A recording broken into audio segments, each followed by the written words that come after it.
d'énergie spirituelle pour rentrer dans cette année avec beaucoup de vitalité et beaucoup de bonnes résolutions. Alors, c'est lié aussi à la paracha de la semaine. On va commencer Bereshit. Et c'est intéressant, c'est que la Gemara dans Masechet Souka, page 49, la Gemara elle dit Bereshit, Barashit. Pas comme on a l'habitude de voir dans les manuels de Chassidut, mais Dieu a créé, Shinyutet, c'est quoi? À l'autel, le Misbeach, on amenait les sacrifices et on versait aussi du vin sur l'autel, ce qu'on appelle le Nisur Hayain, et à Sukkot, on versait aussi de l'eau. Et bien, c'est justement toute la simcha de Beth HaShoeva, c'était autour de cette eau qu'on versait. On l'a puisé le soir avec beaucoup de musique, beaucoup de chants, et ensuite on l'a versé dans la journée sur l'autel. Et bien, Dieu dit Bereshit, j'ai créé Shitin. Shit, c'est ce trou en vérité qui était sous l'autel, où l'eau était versée. Et ça, la Gemara a dit dans Souka, même tête, 49, je l'ai créé depuis la création du monde, cet endroit où l'eau va évacuer, où le vin aussi était versé. Donc on est encore dans la fête de Sukkot en lisant Parashat Bereshit. Alors une chose qui est très étonnante, c'est que nos fêtes, ils sont très ordonnés. Nos fêtes ont un sens et chaque date a un raisonnement, est fondée. Exemple, quelqu'un va dire, mais pourquoi vous faites Pessah à Pessah, le 15 Nissan? On n'a pas pu faire ça à une autre date? Ben non, c'est normal, on est sorti d'Égypte le 15 Nissan. Ve'etzem hayom hazeh yatsu kol tzivot Hashem, c'est marqué en parashat Bo. Donc c'est tout à fait normal qu'on fête le jour où ça s'est produit. Pourquoi vous faites Shavuot à Shavuot? Matan Torah, le don de la Torah. Ben oui, ça s'est passé dans ces dates-là. Bon, il y a une discussion dans le Talmud Maseret Shabbat, page 88, est-ce que c'était le 6, le 7, le 5? Mais bon, c'est autour de ces dates-là. Donc c'est tout à fait normal qu'on fête Matan Torah à Shavuot. Pourquoi vous fêtez Rosh Hashanah à Rosh Hashanah? Pourquoi Dieu déciderait que c'était le jour d'un jugement? C'est le jour où l'homme a été créé. C'est le jour où l'homme a proclamé Dieu comme roi. Parce qu'avant ça, les animaux, ils n'ont pas cette capacité d'accepter la royauté de Dieu par volonté. L'homme a le libre arbitre. Donc Dieu, il fait son bilan. Il fait un bilan pour voir est-ce que ça vaut le coup, est-ce qu'on retente la création du monde. Donc il rejuge. À cette date-là, c'est normal. Pourquoi Kippour à Kippour? C'est normal. À Kippour, c'est là que Moshe Rabbeinu, après beaucoup de prières, il a réussi à obtenir le pardon de Dieu sur le veau d'or. Donc tout est clair. Mais pourquoi Sukkot à Sukkot? On n'y comprend plus rien. Sukkot, c'est pourquoi la Gemara dans Souka, page 11, elle dit, ça me dans le Shulchan 625, que on doit se rappeler que lorsqu'on est sorti d'Égypte, il y avait des nuées qui nous entouraient pour nous protéger. Alors, la sortie d'Égypte, c'était un Pessah, c'était en Nissan. Quel rapport avec Sukkot? En Tishri.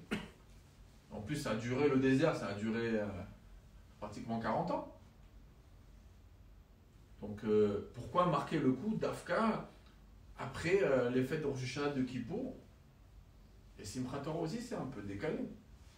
Simchat Torah, c'est plutôt, on veut se réjouir de la Torah à Matan Torah, à Shavuot. C'est plus logique, c'est bien placé.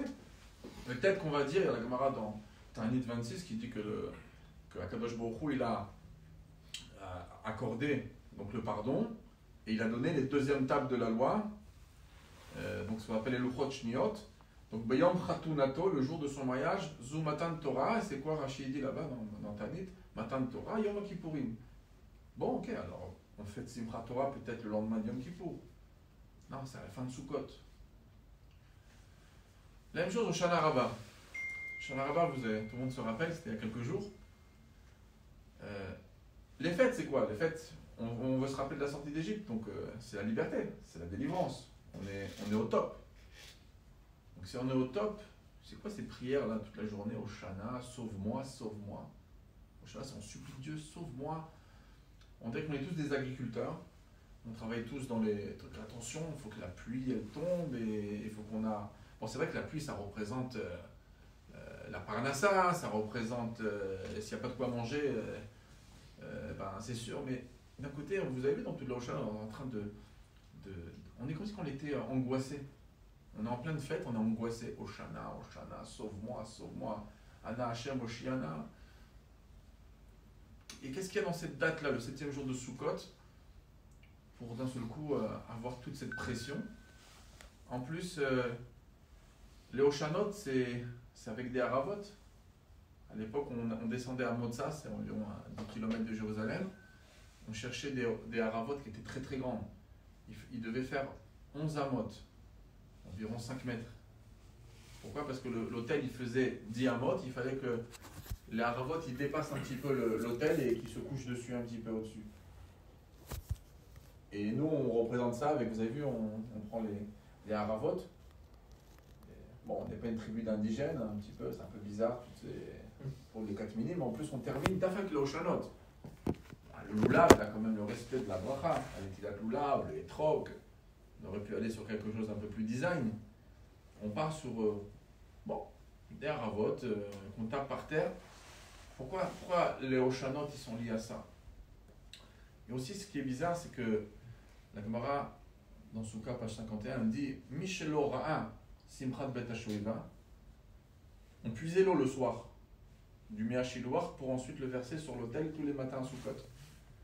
Et celui qui n'a pas vu la joie, parce qu'il y avait une joie autour de cet événement, une joie incroyable, et le Talmud il dit celui qui n'a pas vu cette joie n'a vu aucune joie dans sa vie. Pourquoi? Qu'est-ce qu'il y a de tellement joyeux de puiser de l'eau du sol? C'est un peu bizarre comme histoire d'en faire quelque chose de la plus grande joie du monde. Alors c'est vrai que Soukot, c'est Zman Simchatenu, on ne dit jamais Zman Simchatenu dans la prière, ni à Pessah, ni à Shavuot, on dit Zman Cherutenu, Zman Matan Toratenu, mais Zman Simchatenu, c'est qu'à Soukot. Malgré que quand la Torah dit Vesamarta Bechagecha, réjouis-toi pendant les fêtes, on parle de toutes les fêtes. Mais c'est vrai qu'à Pessah, il n'y a pas une seule fois le mot Vesamarta, il n'y a pas une seule fois la Torah nous dit clairement réjouis-toi. À Shavuot, on a déjà un verset qui parle 2 fois de Simcha, mais à Sukkot, il y a 3 fois la Torah dit. Vesamarta bechagecha, c'est 1. Vaïtar, sa mère, c'est 2. Et 3e, ou le kartem lachem, prietzadak, kapot maim vedachal, ou smartem lifne Hashem elokechem shivatzenu. 3. Pourquoi spécialement 3 fois? Et c'est pour ça que ça a été appelé Zman Simchatenu. Et cette Simchat de Sukkot, elle est liée à cette eau qu'on puise le soir. Et en plus, c'est bizarre ce terme de la Mishnah. Celui qui n'a pas vu la Simchat Bet HaShoeva n'a jamais vu une joie dans sa vie. Pour Rabbi a demandé une fois en 1990, il a dit mais c'est quoi ce terme? Il n'a jamais vu une joie dans sa vie. Peut-être, il fallait plutôt marquer celui qui n'a pas participé à la Simchat Bet HaShoeva n'a jamais participé à une joie. Celui qui n'a pas été joyeux à la Simchat Bet HaShoeva, Michel Samar, c'est quoi? Michel Aura, spectateur. La joie, c'est plutôt celui qui n'a pas festoyé. Simchat Bet HaShoeva n'a jamais festoyé une fête. Mais pourquoi en tant que visiteur? Et c'est vrai qu'à l'époque, le Ham Israël était visiteur. C'est pas que vous rentrez sur la piste de danse et vous dansez. Vous dansez pas, on ne dansait pas, nous. Il y avait un groupe de Talmidei Chachamim, comme la Mishnah dit là-bas, Chassidim v'Anshe Maaseh. Des gens très spéciaux qui étaient choisis pour danser. Ils faisaient le spectacle. Eux, ils se réjouissaient et nous, on était là, en train de regarder. Justement, toutes les lois de Mechitza des hommes et des femmes, c'est là-bas. C'est que les femmes, il fallait aussi qu'ils regardent, donc il ne fallait pas qu'ils soient mélangés. Donc on leur avait fait une sorte de balcon pour pouvoir voir la Simchat Bet HaShoeva. Pourquoi on parle de voir? Qu'est-ce qu'il y a? On dirait que dans la vision, il y a quelque chose de tellement important de voir cette joie-là. Alors pour comprendre un petit peu tout ça, il faut comprendre que la Torah, lorsqu'elle nous parle des fêtes, elle nous parle de toutes les fêtes en même temps. Il n'y a pas une fois où vous allez rencontrer Sukkot comme ça, en plein milieu de la Torah, fête Sukkot. Non. Shalosh Regalim, ça va ensemble les 3 fêtes. On va vous parler de Pessah, de Shavuot, de Sukkot, et même de Rosh Hashanah, de Yom Kippour, Parashat Emor, dans différentes parachiotes. C'est ce qu'on a Bechada Marta dans un seul paquet. Ça va ensemble. Pourquoi? On va essayer de comprendre pourquoi. En vérité, il y a une seule fête. Toutes les fêtes, c'est une seule fête. Mais c'est une construction. Et c'est ça qui va nous faire comprendre la valeur de Sukkot, la valeur de Shana Rabbah, et comprendre Simchat Torah. Simchat Torah, en vérité, c'est le point d'arrivée. C'est la finalité de tout. Alors, il y a quelque chose d'extraordinaire dans le judaïsme, c'est la foi, la Emouna. La foi en Dieu, c'est pour ça que Bereshit, c'est un sefer extraordinaire. On ne peut pas commencer le judaïsme sans Bereshit. Dieu, c'est le patron, c'est lui qui crée le monde, c'est lui qui gère tout. Il n'y a pas personne qui peut gérer le monde à sa place. Il est le seul. Il n'a pas d'associé, il n'a pas de personne avec qui il prend. C'est lui qui gère le monde, c'est le seul patron. Ça, c'est le Aleph Bet, ça, c'est la Emouna. La Gemara dans Makot, la Gemara dit à la fin de Makot, page 24, que il y a 613 mitzvot, mais en vérité, il n'y en a qu'une seule. Ad Sheba Habakkuk, un des prophètes, V'imida Malachat. Il y a une seule, en vérité, mitzvah. C'est quoi? La Emouna. Tzadik ve'emunato yechid. Toutes les mitzvot, c'est ça. Il y a des tefillin, il y a des tzitzit, il y a la souka, il y a plein de choses. Mais tous les chemins mènent à Rome. Ça mène où? Ça mène que c'est Hachem le patron. Pourquoi un juif, on le voit le matin, il se levait, et il prend cette tefillin et il va à la choule? Parce que c'est Dieu le patron. Si c'était pas lui le patron, ben moi le matin, je sais pas, peut-être j'irais faire autre chose. Me regarder 10 minutes, une demi-heure devant la glace et boire un jus d'orange en Tropicana en short, etc. Et faire ma vie. Et... Non. Un juif il se lève, il fait ses brachot, il va à la choule. Et donc, chaque mitzvah, en vérité, elle proclame que c'est Dieu le patron. Et donc, l'aïmouna, la foi, c'est quelque chose d'extraordinaire. Pourquoi? Parce que probablement, pour l'aïmouna, on est capable de faire tout. On est capable, pour la foi, on est capable de faire même des choses invraisemblables. Parce que c'est justement au-dessus de la logique, la foi. On attrape un Dieu infini dans la foi, parce que c'est pas quelque chose qu'on arrive à voir. Et le bon Dieu, il est infini, avec des capacités infinies. Donc, on a un radar dans notre Neshama, comme il est le Tanya dans Perikut Tête. On arrive à attraper justement ce Dieu non identifié. Et pour une autre Emouna, on est capable de faire des choses incroyables. Le peuple juif, ils ont fait des choses incroyables pour la Emouna. Et donc, c'est quelque chose de très très grande valeur. Mais la foi, elle a une grande lacune. La lacune de la foi, hein, c'est que la Gemara, elle dit, dans le Sechet de Brachot, page 63, la Gemara dit que Gandva, Pumatartar, le voleur, quand il est en train de voler, il demande à Dieu un coup de main, que la police ne m'attrape pas, que j'arrive à faire ma fraude sans me faire attraper. Il demande de l'aide.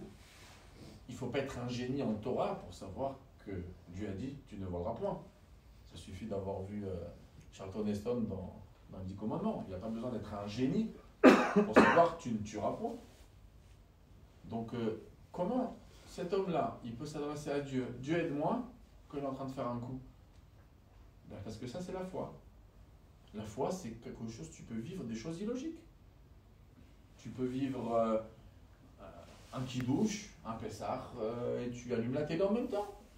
On peut vivre, c'est extra la foi. Mais c'est un défaut.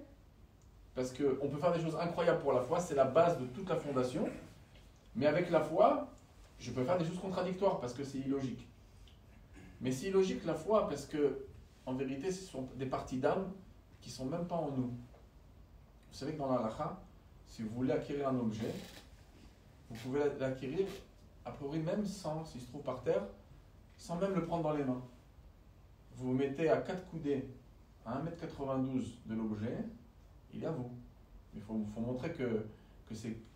Vous dites, c'est à moi, c'est dans mes 4 coudées. Parce que si vous courez pour aller l'attraper, alors là, c'est autre chose. Vous avez dévoilé que vous n'avez pas envie d'utiliser cette méthode.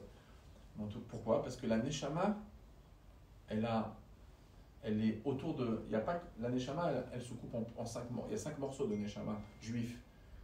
Il y a une dans le foie, il y en a une dans le cœur, on appelle Nefesh, Ruach, on a dans le cerveau, on a Neshama, Et on a Chaya. Chaya, elle est à 1,92 m autour de nous. C'est pour ça que, en vérité, quand vous rentrez quand un objet rentre dans votre zone, de votre Neshama, ben, vous l'avez attrapé. Et cette partie-là, elle est capable d'avoir la foi, la Emouna. Et donc, c'est quelque chose qu'en vérité qui est au-dessus de... Si on pourrait s'imaginer, la foi, c'est quelque chose qui est au-dessus de la tête. C'est pas dans la tête, c'est au-dessus, c'est autour. Ce qu'on appelle dans la Chassidut, la Kabbalah, Makif, Sovev, Kolalmi, c'est autour. Et ça, c'est le défaut. C'est incroyable parce que c'est la base de tout, comme j'ai dit, mais on peut faire des choses contradictoires. À Pessah, on avait acquis la foi. C'était déjà pas mal. Mais on peut faire des choses contradictoires. C'est pour ça qu'à Pessah, le prophète Yecheskel, il dit Vat erum veria. Vous étiez complètement dénudés de mitzvot.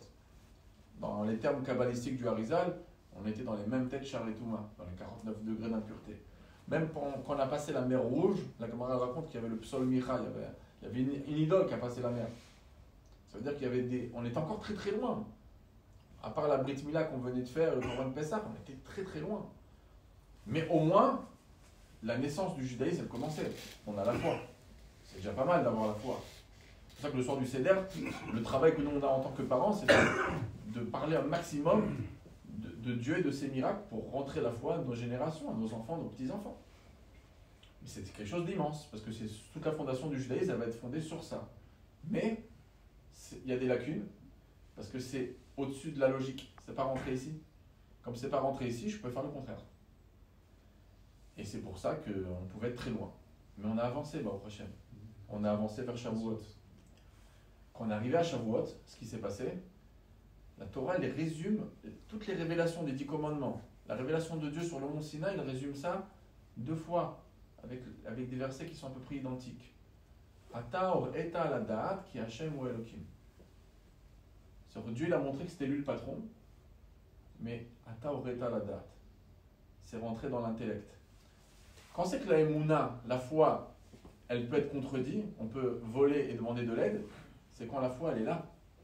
Mais si j'intègre la foi en me préparant, le peuple juif s'est préparé pendant les 49 jours avant Matan Torah, on s'est préparé et on a intégré dans l'intellect, les facultés intellectuelles du juif a compris la Emouna.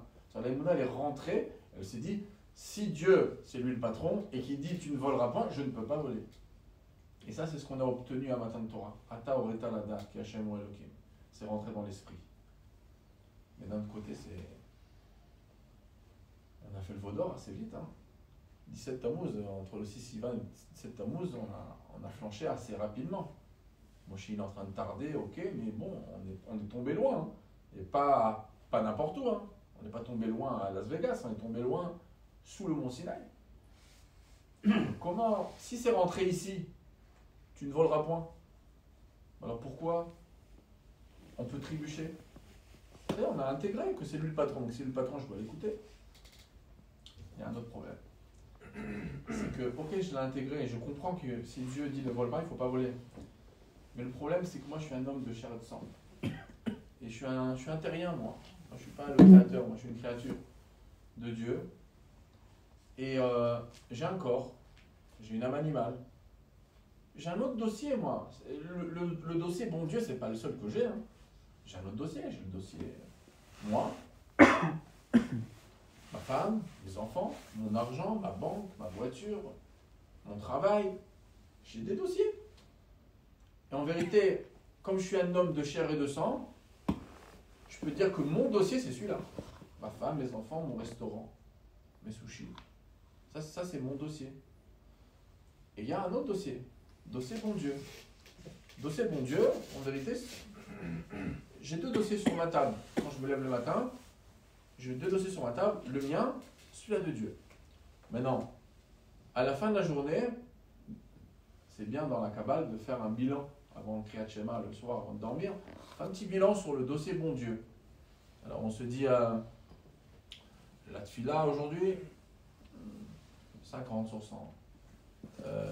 Ça, Birkat Amazon, je ne me rappelle pas. Ça, oui. Étude, oui. Tfilin, ok. Donc, on fait des V, comme ça. Ça, c'est en vérité, c'est comme ça qu'on fonctionne. Je l'ai imagé, mais C'est comme ça qu'on fonctionne. C'est-à-dire on a dossier bon Dieu et un mon dossier. Par exemple, si je vais à la synagogue et après il y a un cours de Torah, alors je suis dans quel dossier? Dans celui-là, bon Dieu, entre moi et le bon Dieu. Donc on est dans le dossier bon Dieu, mais maintenant je vais au resto. Je sors du dossier bon Dieu, je vais dans mon dossier. Je dis au bon Dieu, on se revoit demain matin à la tefila. Là je vais m'occuper de mon dossier. Et c'est comme ça qu'on fonctionne. Et c'est à cause de ça qu'on a fait le Vaudor. Le Vaudor c'est quoi? C'est que, en vérité, bon, ça représente l'argent, ça représente notre vie. Et ben, on va contre le bon Dieu des fois, malgré qu'on sait, malgré qu'on a intégré dans l'esprit que c'est contradictoire, mais le problème c'est qu'on n'est pas tout seul, il y a deux personnes qui tirent la couverture de son côté, mon dossier, le dossier mon Dieu, mon dossier, et donc il y a une tension entre les deux dossiers.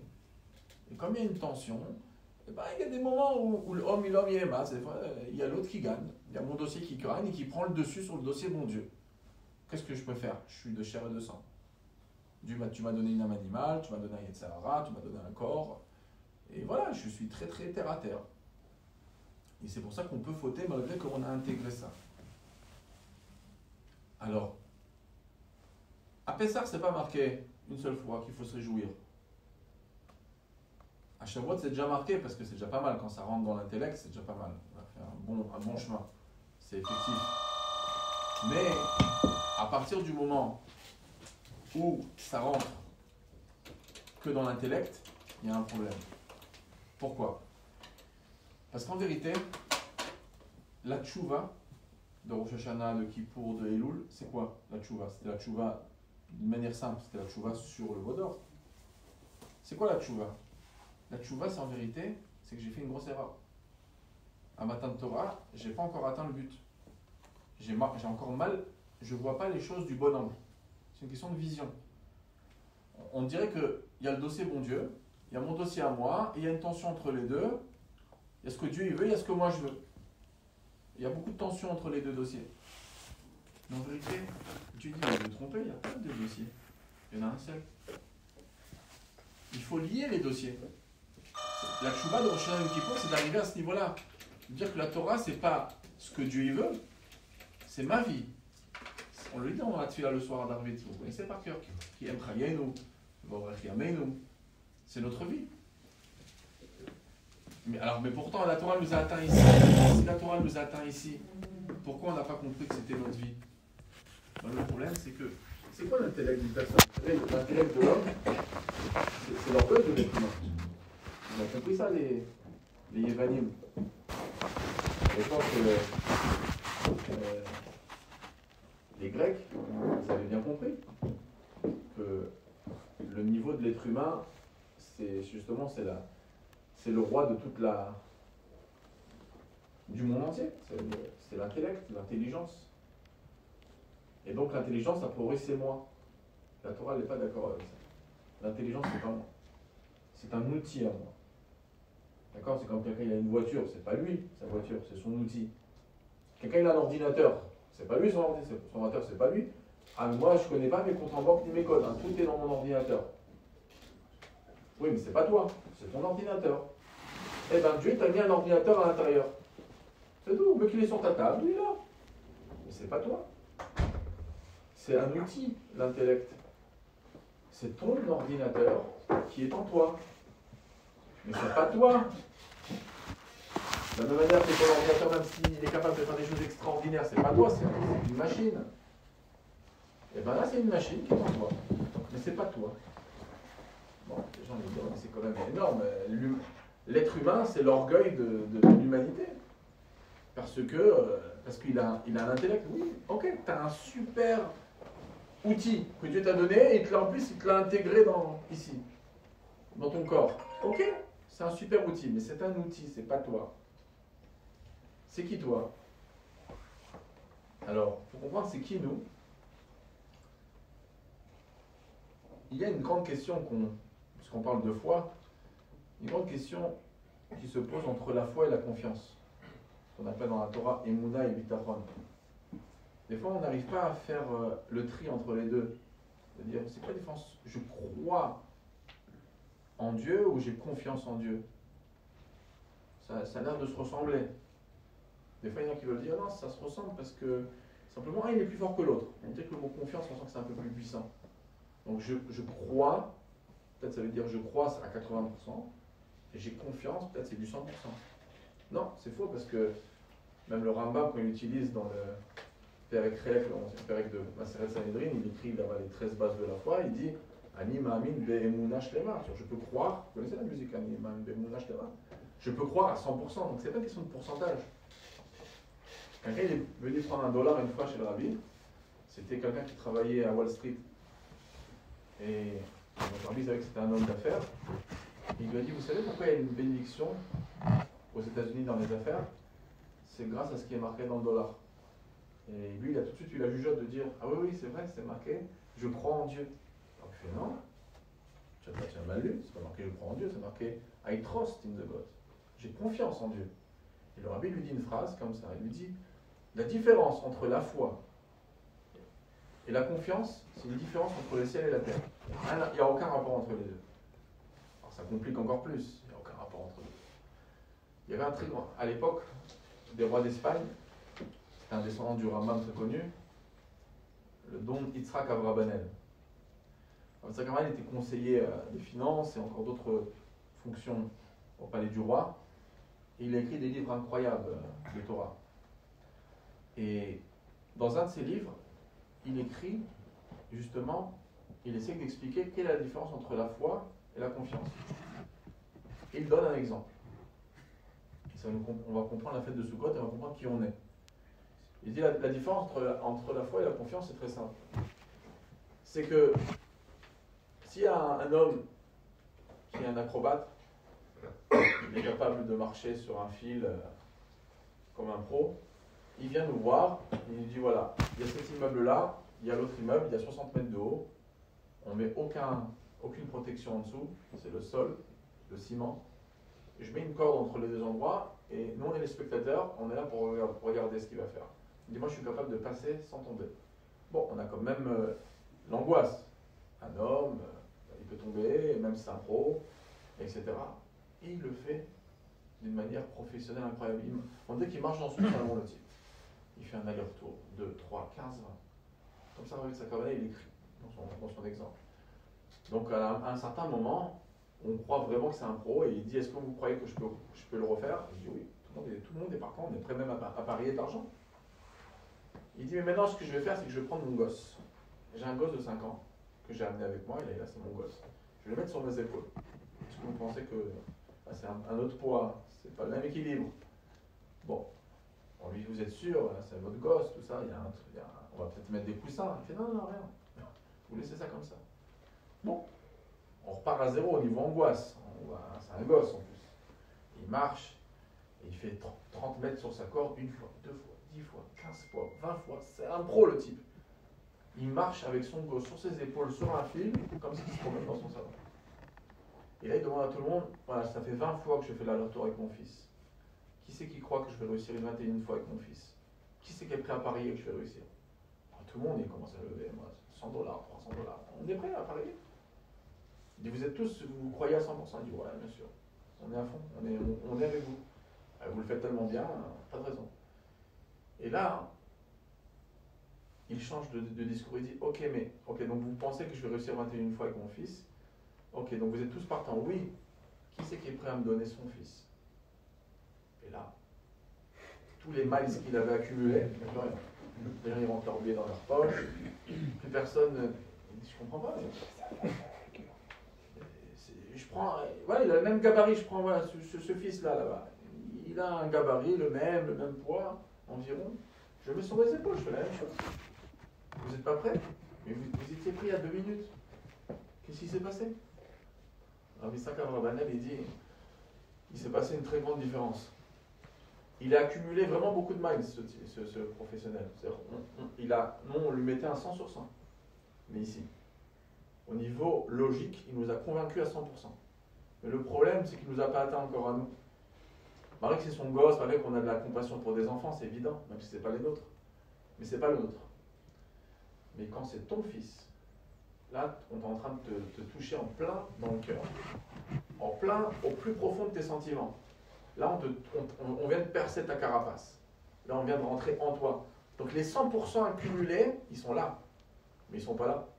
Et toi, tu es là. Les sentiments d'une personne, c'est réellement la personne. Ceux qui étudient la Kabbalah, ils savent cette expression, on la voit souvent. Zo, Beatik, Achid, Vetalia. C'est-à-dire que les midot, Zerampin, c'est-à-dire le coefficient émotionnel de l'homme, c'est au plus profond de la personne. Pour ceux qui connaissent les sikhot de Shoftim, Adam et Tzassadeh. Pourquoi c'est considéré les sentiments comme un arbre? Parce que les racines sont très très profondes dans la terre. C'est enraciné au plus profond de notre être, les sentiments. Et Rav Avraham, il conclut, il dit voilà, ça c'est la différence entre la foi et la confiance. La foi, même quand elle est parfaite, c'est qu'elle est rentrée là. Comme un Shavuot, c'est rentré là. Mais c'est pas encore là. Et tant que c'est pas rentré dans cette partie-là, en vérité, c'est qu'un outil. Donc, l'intellect, c'est un outil. C'est mon ordinateur, mais c'est pas moi. Alors, comme c'est pas moi, j'ai deux dossiers différents. Il y a le dossier ma vie, celui-là qui est là, et il y a le dossier qui est dans mon ordinateur. Il y a plein de choses dans mon ordinateur. Ben, une chose, il y a le bon Dieu dans l'ordinateur. Mais il n'est pas encore là. Et c'est pour ça qu'on a fauté. Après Matan Torah, malgré que c'était à Torah et à la date. Et la tchouva de Rosh Hashanah Yom Kippour, c'est quoi? C'est de dire à Dieu, non, je n'ai pas compris le message. En vérité, la Torah et les mitzvot, c'est pas une prise de tête. Que toi, le Créateur, tu as des désirs et moi j'ai les miens et je suis obligé de m'écraser de temps en temps et de plier, de mettre mon dossier de côté pour le tien. Non, il n'y a pas de tension entre les deux dossiers, c'est le même dossier. Quand tu vas au resto, dis pas à Dieu, on se revoit demain à la choule. Dieu dit, mais moi aussi j'ai envie de prendre des sushis. Dieu aussi il a envie de venir avec nous au resto. Alors c'est pas simplement dans la bracha avant, dans le Birkat Amazon, mais il veut être avec nous. Fais-le pour Hachem. Arrêtez de vivre deux dossiers, Dieu nous dit. Il y a un seul dossier, arrêtez cette tension. La Torah, c'est votre vie. Et la preuve de la tchouva dans Shem Kippour, c'est quoi? C'est Sukkot. Comme on dit dans la Chassidut souvent, Kessel et Yom Chagim, tout ce qui était caché pendant Shem Kippour, ça se révèle à Sukkot. C'est quoi Sukkot? C'est la preuve de la tchouva. Je dis à Dieu, j'ai compris le message. Si j'ai fauté le veau d'or, c'est parce que j'ai pensé qu'il y avait une tension entre les deux dossiers. Mais en vérité, ce qu'on appelle en hébreu, Ichud Tikim, c'est des fois quand quelqu'un a plein de dettes, c'est plein de dossiers différents. Pour des fois résolutionner, on lit les dossiers. On en fait un seul en justice, etc. pour se débarrasser des dettes et de trouver des solutions. On met tout ensemble. Et bien, Dieu il dit, j'attends de vous de voir les choses autrement. Comprenez que la Torah et les mitzvot, ce n'est pas une prise de tête, ce n'est pas ma volonté contre la vôtre. On fusionne ensemble, vous êtes une partie de moi, on a les mêmes convictions intérieures. Simplement, des fois, vous vous laissez avoir par le corps, par l'âme animale. Laissez-moi entrer en vous. Parce que tant que c'est ici, vous ne m'avez pas encore accepté. Quand ça rentre ici, là je suis là. Là je suis avec vous. C'est pour ça que la fête de Sukkot, c'est quoi? En deux mots, la fête de Sukkot. Quand on mange et on dort, et on boit et on se promène, dans la vie quotidienne, c'est le dossier à moi. Et quand je vais à la choule, c'est le dossier au bon Dieu. Mais c'est quoi Sukkot? Sukkot, c'est quand tu manges, tu dors, tu bois aussi. C'est une mitzvah. Donc la fête de Sukkot, elle vient de dire faites l'union entre les deux dossiers. C'est un seul dossier. Et c'est pour ça que l'oulav, c'est quoi le loulav? La Kabbalah dit l'olev. Ça va au cœur. Ça fait rentrer la Torah ici. La Emouna, elle est arrivée à Pessah, elle est rentrée à Shavuot, dans l'intellect, mais elle n'est pas encore rentrée dans ta carapace, en toi. La confiance, c'est ici la confiance. C'est quand ça atteint le cœur. David Ameller, et pas que David Ameller, différents prophètes dans les versets, quand on parle de bitachon, on parle de cœur. Betach libi bachem, vivtechu levafrem. On parle du cœur. Ça, c'est le bitachon. C'est pour ça que le Rabbi l'a dit. La différence entre la foi et la confiance, c'est entre le ciel et la terre. Bah oui. Entre ici et ici, c'est énorme. Pour faire descendre d'une chose ici et ici, c'est très très difficile. Au niveau matériel, c'est très facile. Hein. L'œil, il voit quelque chose, il convoite direct, il s'enflamme. Mais au niveau sainteté, la passation entre ici et là, c'est très dur. C'est entre le ciel et la terre. Et donc, en vérité, pourquoi Dieu a sorti le peuple d'Égypte? Pour qu'on soit son peuple. Pourquoi faire? Pour recevoir la Torah. C'est la première chose que Dieu dit à la rencontre avec Moshe sur au 800 avant. Il lui a dit quoi? Je vous amène à Matan Torah. Donc on était sortis pour recevoir la Torah. Donc ça commence avec la Emouna de Pessah, après ça rentre ici. Mais ma Torah, elle n'est pas encore en vous. Ça ne peut pas être encore Zman Simchatenu. Vous ne pouvez pas encore vous réjouir.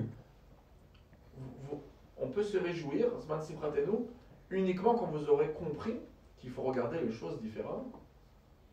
Arrêtez de prendre la Torah comme un casse-tête. La Torah, c'est votre bracha, c'est votre propre volonté, c'est ça qui va vous apporter les meilleures choses. Fusionner avec Dieu, c'est ça en réalité la tchouva de Sukkot.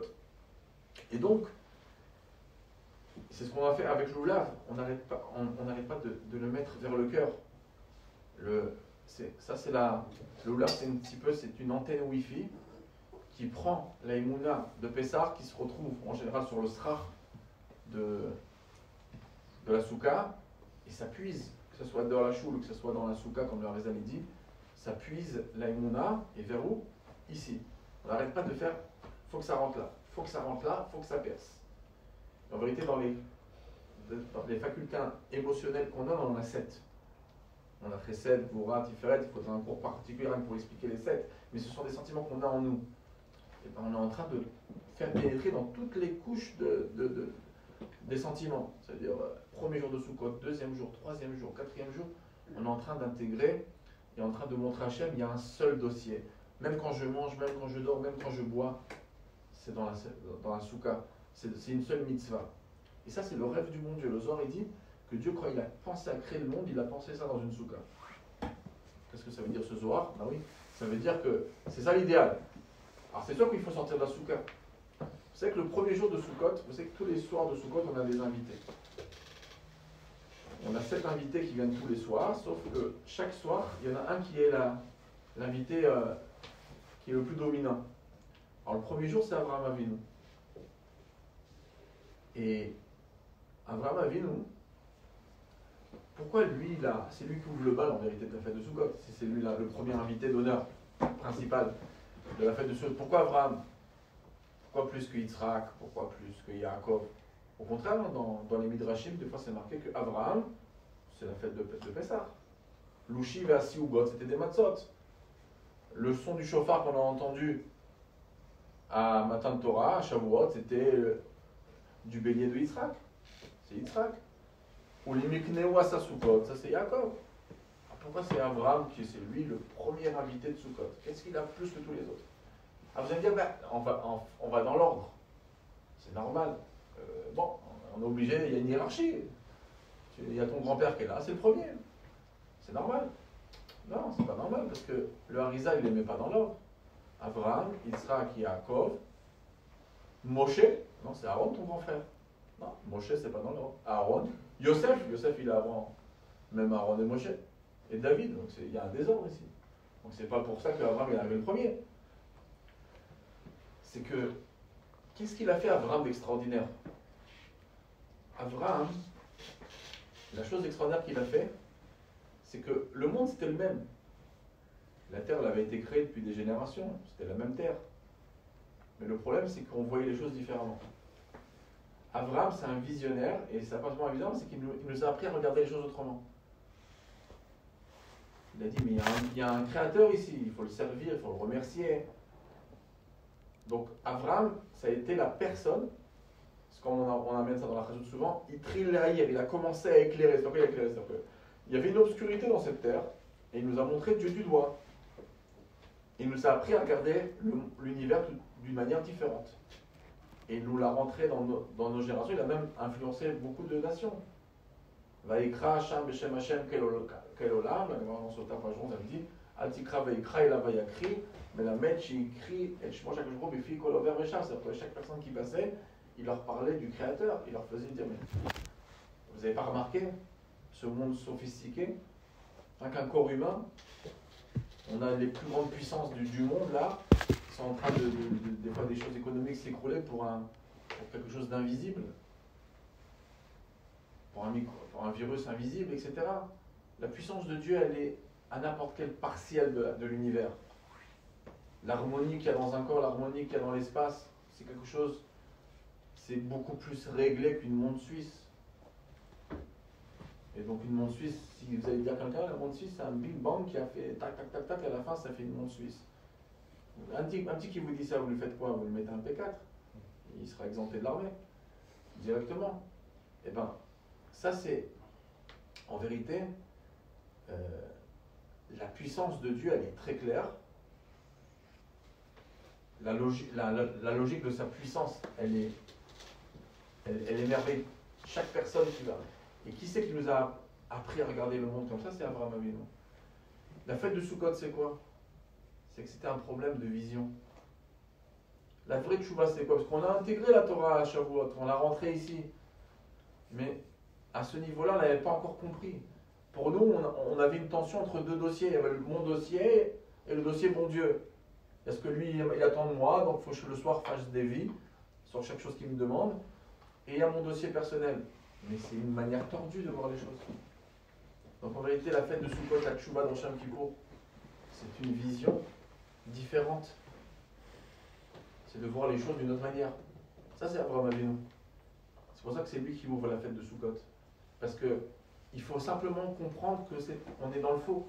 Si on croit qu'il y a une tension, si on croit que le bon Dieu, il est exigeant et il a des désirs qui prennent le dessus sur notre vie personnelle, et que des fois c'est compliqué à le faire, c'est qu'on ne voit pas les choses comme ils doivent se. Et c'est pour ça que.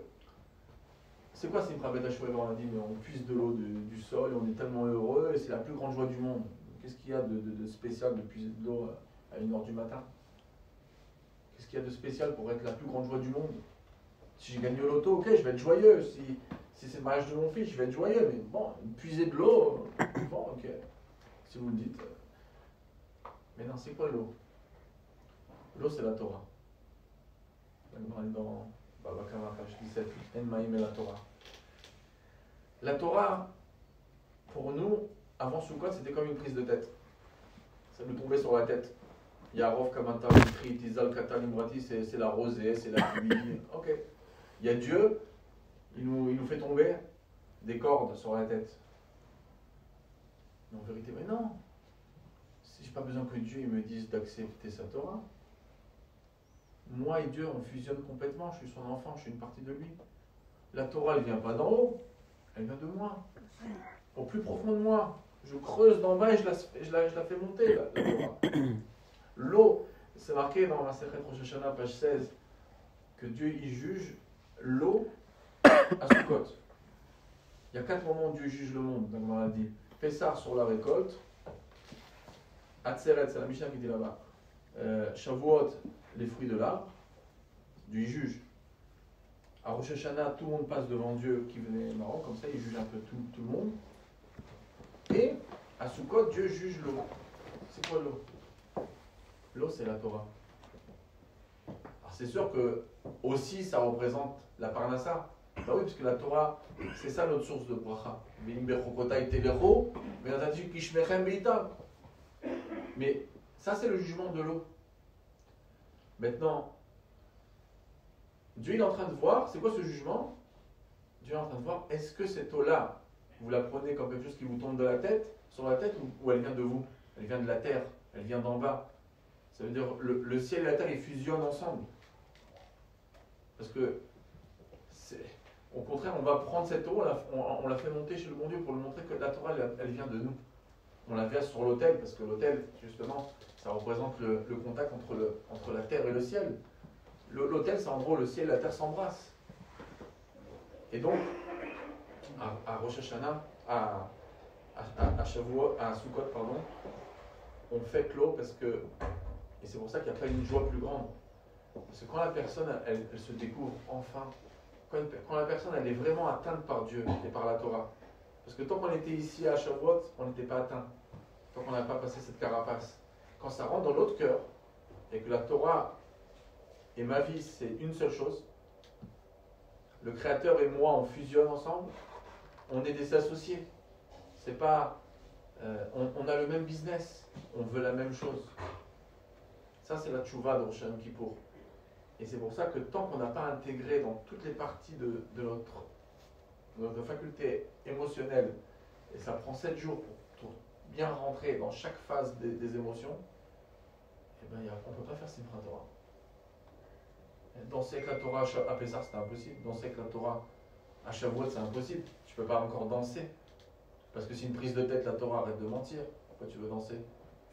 C'est dans ton ordinateur, mais c'est pas toi. Donc tant que ça ne t'a pas atteint ici, ne mens pas. Moi je veux des gens sincères qui dansent avec ma Torah.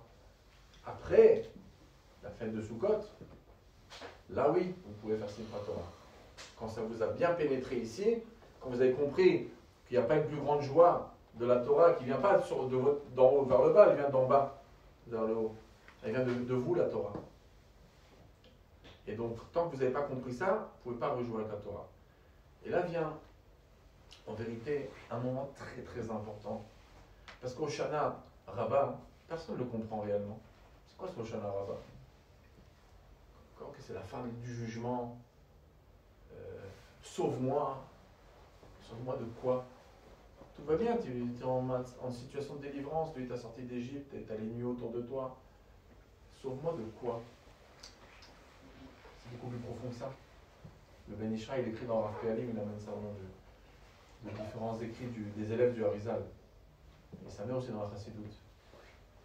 Combien de jours, cette prise de conscience, cette façon de changer de vision, elle a commencé quand?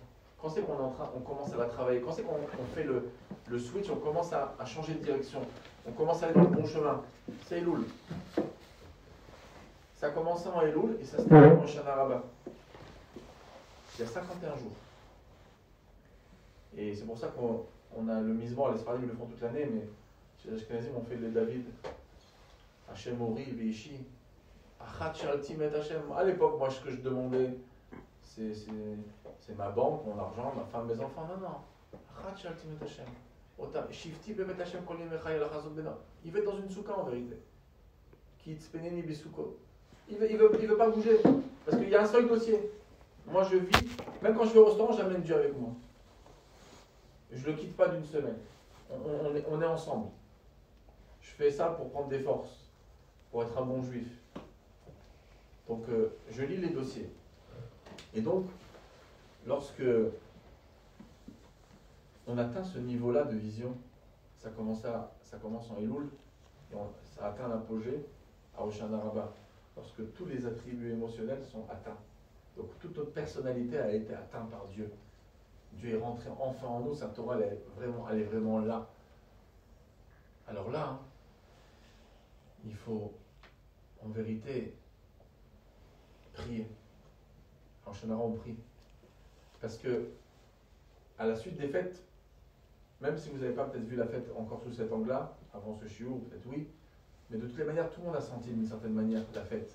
On sent qu'on s'élève. Tout le monde le sent. Shoshana, Kippour, qui c'est qui ne bouge pas? Sukkot, Simchat Torah. On a la Roma quand la fête de Simchat Torah se termine. On n'est pas là, on est sur une étoile. Et bien oui, on est en train de s'élever. On est en train de comprendre que la Torah, c'est notre vie. On est tellement content de penser avec la Torah. Parce que ce n'est pas une prise de tête, c'est une joie. C'est tout un niveau qu'on a atteint avec toutes les fêtes. Mais donc, le résultat de tout ce travail qui a duré 51 jours,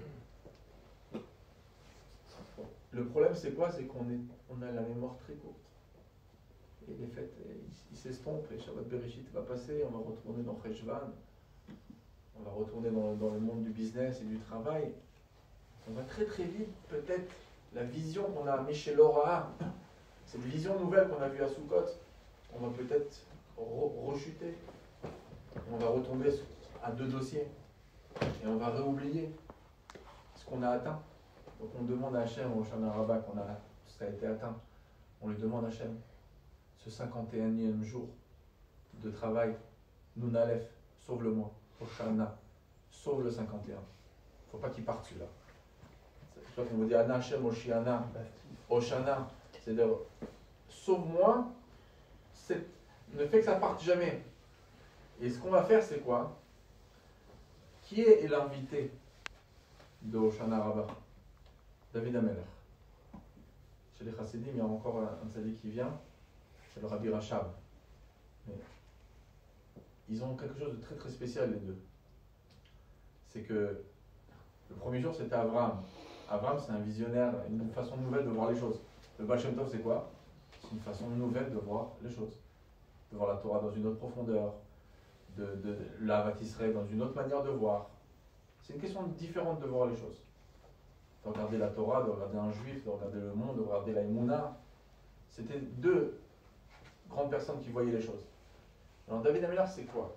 Vous savez, la gauche en Israël, elle adore dire, elle a beaucoup d'orgueil lorsqu'elle parle du roi Salomon. Parce qu'ils adorent la paix. Eh bien, le roi Salomon, c'est l'homme de la paix, l'homme de sabbat, tout le monde. C'est ça.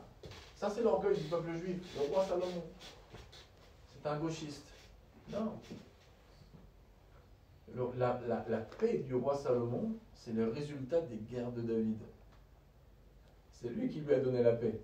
David, il s'est battu, Mikol Evecha, Misaviv. Il s'est occupé de tous les ennemis d'Israël, leur a donné la raclée qu'il fallait. Et là, le roi Salomon a hérité le temple, la paix. Le temple, quand il est arrivé dans le temple, Shlomo Ameler, les portes se sont fermées. Ils ne voulaient même pas le faire rentrer. Et ils ont tout essayé pour l'ouvrir, rien du tout. Mais il a un moment, il a dit, Vour David Avdecha, Tachef Peneshecha, les portes se sont ouvertes. Bah oui, c'est David qui a fait tout le travail. Toi, lui, il a sali ses mains, toi, tu viens avec les mains propres, ok, tu hérites une belle époque.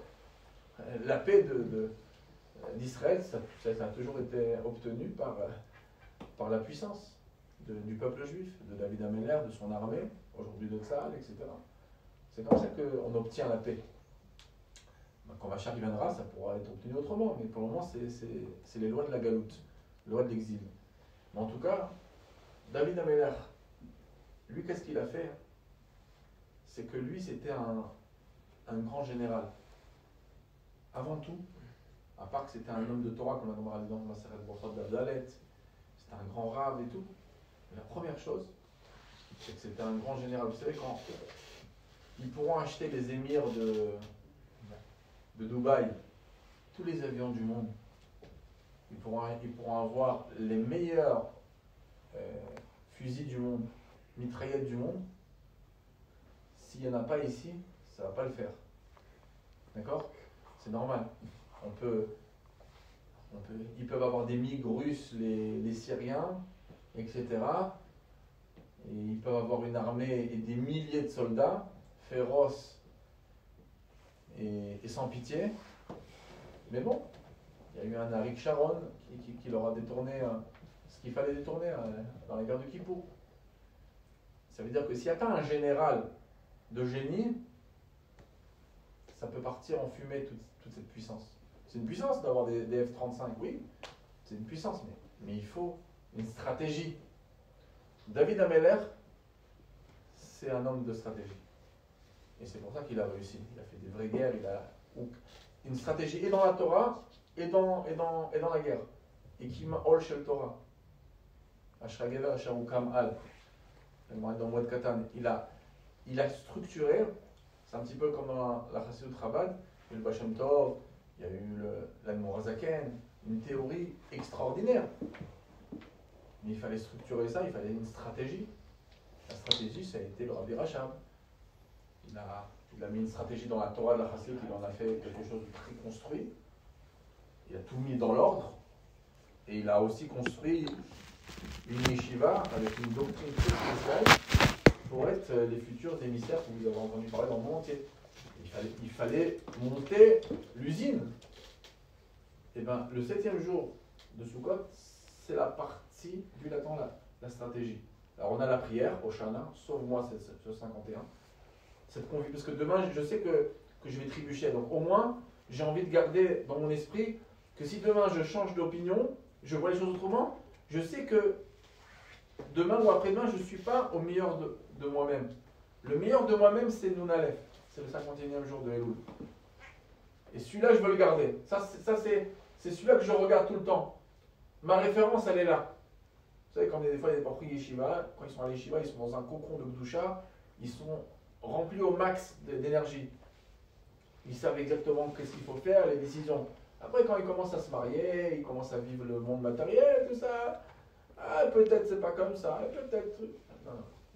Là, t'es pas au top. Rappelle-toi quand tu étais au top. C'était là-bas. Donc, la même chose. Nous, au top, c'est le travail de tout Elul jusqu'à Nounalef. Ça, c'est le top. Et ça, on le sait. Oshana, ça, c'est ce qu'on va garder en nous.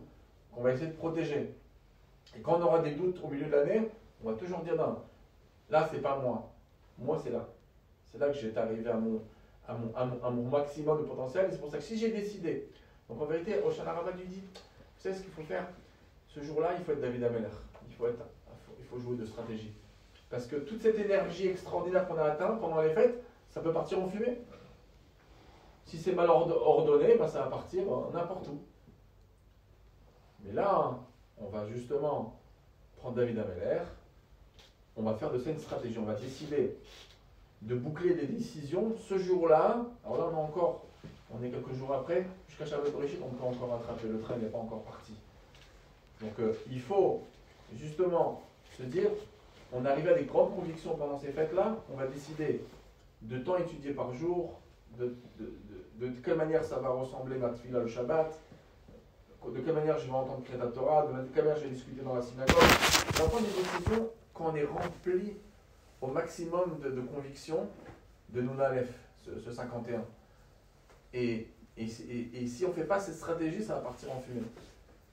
Et quand la vie quotidienne va venir et qu'on va rechuter, et c'est pour ça que chaque année il y a la fête, pour justement se remettre à nouveau à la page, et bien, quand on va rechuter, on va toujours se rappeler, on va dire non, si je rechute, mais je ne vais pas louper. J'ai décidé d'étudier tous les mercredis soirs ou tous les jeudis soirs, j'y touche pas.